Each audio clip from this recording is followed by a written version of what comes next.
दोस्तों 2014 में प्रधानमंत्री बनने से पहले नरेंद्र मोदी ने देशवासियों को बड़े बड़े सपने दिखाए थे और कहा था कि इतने करोड़ रोजगार मिल जाएगा आपके अकाउंट में, यूं ही 15 लाख आ जाएंगे। और यह भी कहा गया था कि अगर देश की बागडोर नरेंद्र मोदी के हाथ में दे दी जाती है तो देश कहां पहुंच जाएगा। यह भी सपना दिखाया गया था कि विश्वगुरु बनेगा, सारी दुनिया के देश भारत के नेतृत्व में आगे बढ़ने की कोशिश करेंगे। न जाने क्या क्या सपने दिखाए गए थे, लेकिन आज 11 साल बीत जाने के बाद देश की स्थिति यह हो गई है कि कोई काम को तरस रहा है तो कोई कमाई को तरस रहा है। आप अंदाजा लगाइए कि नरेंद्र मोदी ने नारा दिया कि बहुत हुई महंगाई की मार, बहुत हुई बेरोजगारी की मार, अब की बार मोदी सरकार, लेकिन ये तमाम नारे धरे के धरे रह गए। और आज प्रधानमंत्री नरेंद्र मोदी की नीतियों की वजह से देश का युवा रोजगार के लिए तरस रहा है, दर दर भटकने को मजबूर हो गया है। दोस्तों, जब साहेब प्रधानमंत्री बने थे तब साहेब ने कहा था कि हर साल 2 करोड़ रोजगार युवाओं को दिया जाएगा और भक्तों को सपना दिखाया गया था कि बहुत हुई महंगाई की मार, अब की बार मोदी सरकार। पर आज इस नारे की जमीनी हकीकत सामने आ गई है। दैनिक भास्कर में छपी एक खबर के मुताबिक देश में बेरोजगारी का आलम यह है कि कोई काम को तरस रहा है तो कोई कमाई को।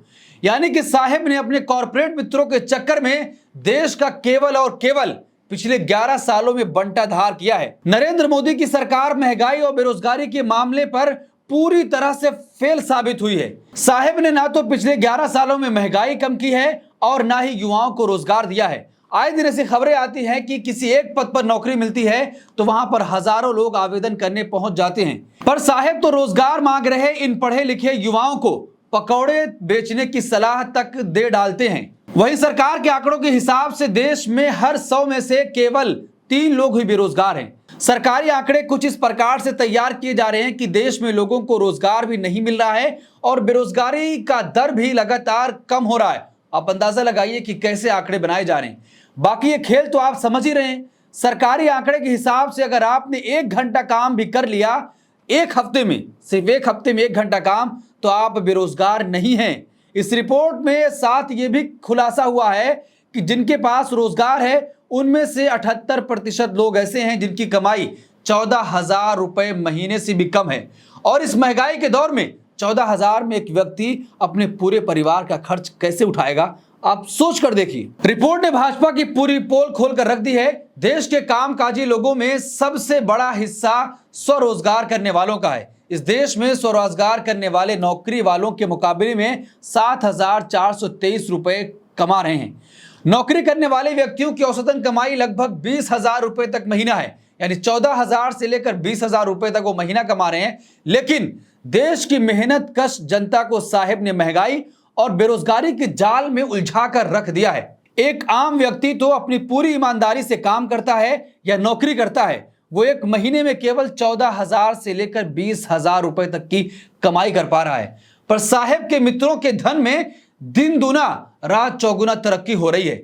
साहेब ने पिछले 11 सालों में सिर्फ अपने कॉर्पोरेट मित्रों के लिए ही काम किया है कि जिस तरीके से अडानी 2,000 करोड़ रुपए का रिश्वत दे रहे थे, पूरी तरीके से उनके ऊपर आरोप लगा है कि टेंडर लेने के लिए 2,000 करोड़ रुपए का रिश्वत दिया जा रहा है। आप अंदाजा लगाइए कि एक तरफ साहेब के मित्र टेंडर लेने के लिए अधिकारियों को रिश्वत 2,000 करोड़ रुपए में दे रहे हैं, लेकिन देश के युवाओं की स्थिति और देश की आम जनता की स्थिति यह है कि वो 14 से 20,000 रुपए कमाने के लिए संघर्ष कर रही है।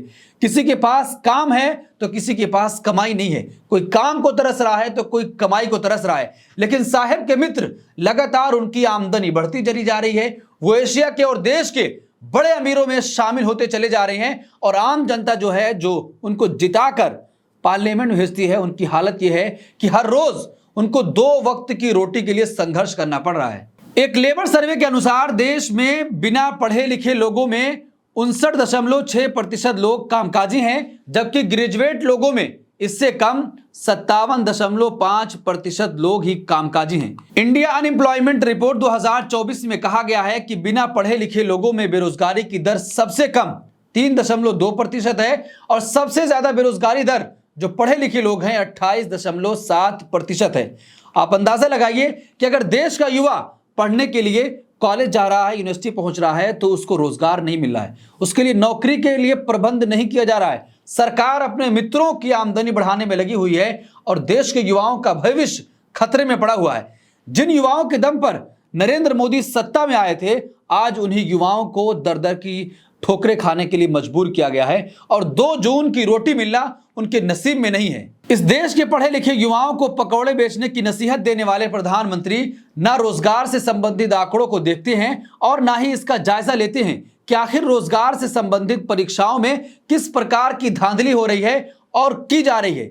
आपने देखा होगा कि जहां पर परीक्षा की डेट निकलती है वो पर्चा ही लीक हो जा रहा है। युवा प्रदर्शन कर रहा है कि पर्चा लीक ना हो, तमाम सुविधाएं इसके लिए की जाएं, लेकिन सरकार सुनने के लिए तैयार नहीं है। उनके ऊपर ही लाठियां भांजी जा रही हैं। बेरोजगारी की मार झेल रहा देश का युवा जब सड़कों पर आता है तो सरकार उन युवाओं को चुप कराने के लिए लाठी चार्ज से लेकर तमाम हथकंडे अपनाती है और इन युवा छात्रों के मांगों को दबा दिया जाता है। आप अंदाजा लगाइए कि प्रधानमंत्री नरेंद्र मोदी युवाओं के भविष्य के बारे में नहीं सोच रहे हैं, लेकिन जब अडानी पर रिश्वतखोरी और घूसखोरी का आरोप लगता है, सदन में चर्चा की मांग की जाती है, जैसे अडानी का नाम आता है दोनों सदन की कार्यवाही स्थगित कर दी जाती है और पूरी भारतीय जनता पार्टी अडानी के बचाव में उतर जाती है। आप अंदाजा लगाइए कि आखिर रिश्ता क्या है और रिश्ता क्या कहलाता है कि कॉर्पोरेट मित्र के लिए पूरी सरकार लग चुकी है, लेकिन देश के युवाओं का भविष्य खतरे में पड़ा है, उसके बारे में कोई नहीं सोच रहा है।